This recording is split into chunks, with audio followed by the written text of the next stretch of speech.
தென்பழனி மலை மேலே தண்டபாணி கோலத்திலே கண்குளிர கண்டு விட்டால் போதுமே என்றும் கருத்தில் உந்தன் அருள் வடிவம் தோன்றுமே.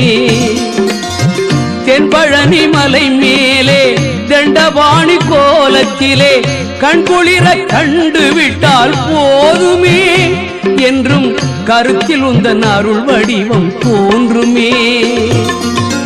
உள்ளத்திலே நீ இருக்க உன்னை நம்பி நான் இருக்க வெள்ளிமலையான் மகனே வேலையா என் வாழ்வு வளம் காண கடைக்கண் பாரையா கடைக்கண் பாரையா.